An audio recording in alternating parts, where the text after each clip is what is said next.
Alô, meus amigos, alô, minhas amigas, sejam bem-vindos. Aqui é Padre João Batista.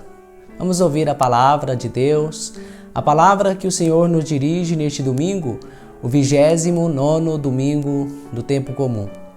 Nós já estamos nos encaminhando para o final do ano litúrgico, que se encerra com a festa de Cristo Rei, no 34º domingo do tempo comum.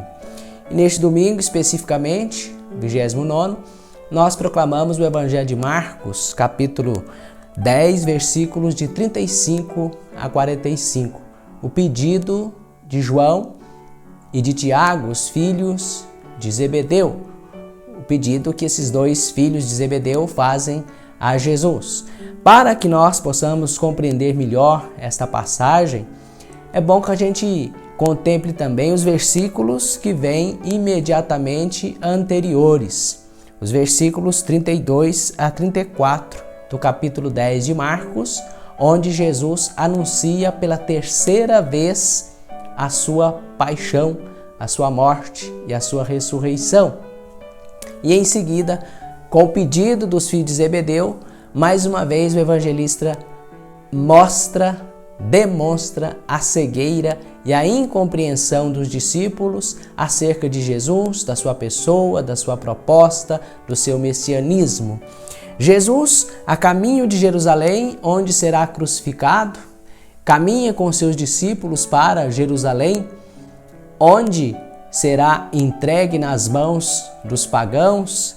Diz Jesus, será entregue nas mãos dos chefes dos sacerdotes, dos escribas, e eles o condenarão à morte e o entregarão aos pagãos, que zombarão dele, cuspirão nele, o açoitarão e o matarão. 3 dias depois, ele ressuscitará. Em seguida, os discípulos, Tiago e João, chegam a Jesus e pedem para um se assentar à sua direita e o outro assentar-se à sua esquerda quando Jesus estiver em sua glória. Muito interessante que no Evangelho de Mateus, nesta mesma passagem, quem faz o pedido não são os dois, mas a mãe deles, a mãe de Tiago e João, que pede a Jesus um posto, um lugar de poder, de privilégio, de honra para os seus 2 filhos. Mateus parece então ser menos duro com os discípulos que o evangelista Marcos. Foi a mãe quem pediu o posto de honra. Aqui, quem pede são os próprios discípulos, o que demonstra a sua cegueira, a sua incompreensão quanto ao projeto de Jesus. Enquanto Jesus tem um projeto de doação, de entrega de si, de um messianismo que favorece a fraternidade, que favorece a misericórdia, a comunhão, um Messias que se apresenta como servo, um Messias que dá o modelo de entrega de si, generosa entrega de si, doação de si, de serviço de si, de entrega, de serviço de si aos irmãos. Os discípulos estão pensando em poder, em ter poder, em privilégio. Glória aqui, quando estiver em sua glória, concede-nos sentar um à sua direita, outro à sua esquerda. Não estão pensando em glória quanto ao reino de Deus, na glória celeste de Jesus, mas estão pensando em glória terrena, quando Jesus estiver em sua glória, pensando eles, quando ele se tornar o rei de Israel, expulsar os romanos e suplantar Israel e colocar Israel sobre todas as outras nações, eles querem um posto de poder, para que possam também mandar. Jesus responde para eles da seguinte forma: vocês não estão sabendo o que vocês estão pedindo. Vocês, por acaso, poderão beber o cálice que eu vou beber? Vocês poderão ser batizados com o batismo que eu vou ser batizado? Eles respondem que sim. E de fato Jesus diz, continuando a narrativa, de fato vocês tomarão o cálice que eu vou tomar, beberão do cálice que eu vou beber, serão batizados com o batismo que eu vou ser batizado. Isto é, posteriormente os discípulos também, os apóstolos serão martirizados, serão entregues também morrerão também por causa de Jesus. Mas aí já terão feito a experiência, os olhos já estarão abertos, já terão entendido de fato qual é a proposta de Jesus e quem é Jesus e serão verdadeiros anunciadores do Evangelho de Jesus. Mas Jesus continua: quanto a sentar um à direita e outro à esquerda, eu não posso garantir isso para vocês, porque isso já está reservado. Não se diz para quem. Ouvindo isso, os outros 10 ficaram indignados com Tiago e João, porque eles também tinham a mesma mentalidade, pensando em poder, desejosos de poder, de privilégios, de honrarias. Jesus aproveita então a ocasião e dá um grande ensinamento. O último ensinamento, antes de Jesus entrar em Jerusalém, no capítulo 11, Jesus já estará com os discípulos em Jerusalém, prestes a ser crucificado e será crucificado. Aqui ele dá o último ensinamento para os seus discípulos e para nós todos, para os discípulos, para os cristãos de todos os tempos.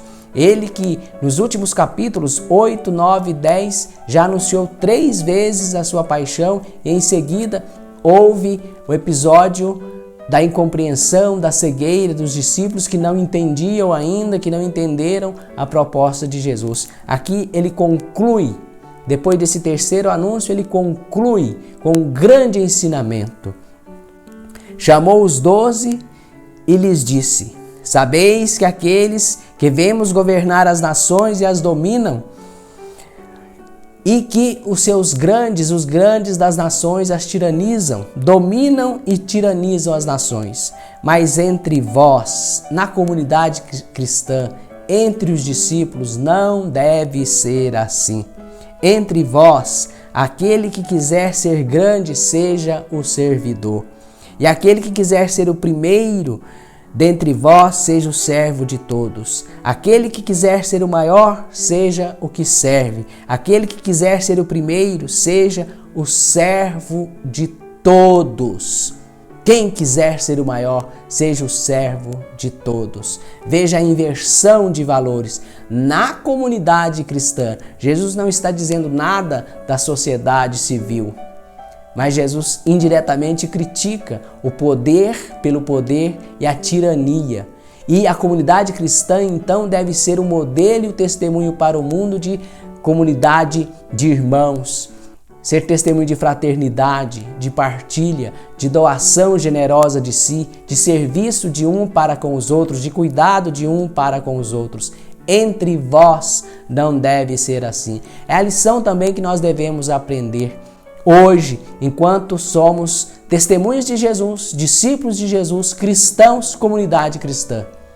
Entre nós não pode haver a vaidade do poder, não podemos ser desejosos do poder, ter a ambição de poder, de ser o maior. Entre nós deve reinar o serviço, um servir o outro. E Jesus, para encerrar, diz assim: o Filho do Homem não veio para ser servido, dizendo aos discípulos, mas para servir e dar a sua vida em resgate de muitos, em resgate de todos. Olha, os discípulos não devem imitar os poderosos do mundo, os governantes do mundo, que tiranizam, que são tiranos. Os discípulos devem imitar o Mestre, devem imitar Jesus, o Salvador. Jesus, o Messias servo, é a Jesus que nós devemos imitar. O discípulo imita Jesus e não os poderosos do mundo, aqueles que querem mandar, aqueles que têm projeto de poder pelo poder. Os discípulos imitam Jesus, seguem e imitam o modelo de Jesus, servir a todos. É palavra do Evangelho, é palavra de Deus, que nós contemplamos neste domingo, que devemos contemplar sempre na nossa vida, todos os dias da nossa vida, e contemplar, rezar e viver, colocar na prática da nossa vida. Entre nós cristãos, discípulos de Jesus, não existe poderosos. Isso não serve só para os papas, para os bispos, para os padres, mas para todos nós cristãos, comunidade cristã. A igreja é a comunidade cristã, é a comunidade dos batizados, dos seguidores de Jesus. Entre nós não existe poderosos, entre nós deve existir servos uns dos outros, amigos uns dos outros, irmãos uns dos outros, e viver como família, como quem segue Jesus de fato, servindo generosamente uns aos outros, cuidando uns dos outros, sem exigir recompensa, cuidando da vida. E lembrando deste mês missionário, mês de outubro, mês das missões, Jesus Cristo é a missão. Nós devemos anunciar Jesus, pregar Jesus, e a maior pregação, o melhor testemunho de Jesus é viver essa missão também aonde nós estamos, nas nossas circunstâncias, seja na circunstância de trabalho, seja na nossa circunstância familiar, em qualquer grupo onde a gente esteja presente. Ser testemunha de quem serve e não de quem quer ser servido, de quem ajuda, de quem colabora e não de quem quer ter poder sobre os outros. Peço a Deus, pela intercessão da Virgem Maria, a Mãe de Jesus, que abençoe cada um de vós, que abençoe a nossa igreja, cada comunidade cristã e as nossas famílias. Abençoe-vos o Deus Todo-Poderoso, Pai, Filho e Espírito Santo. Um grande abraço, fique na santa paz de Deus. Um bom domingo para todos, uma boa semana para todos.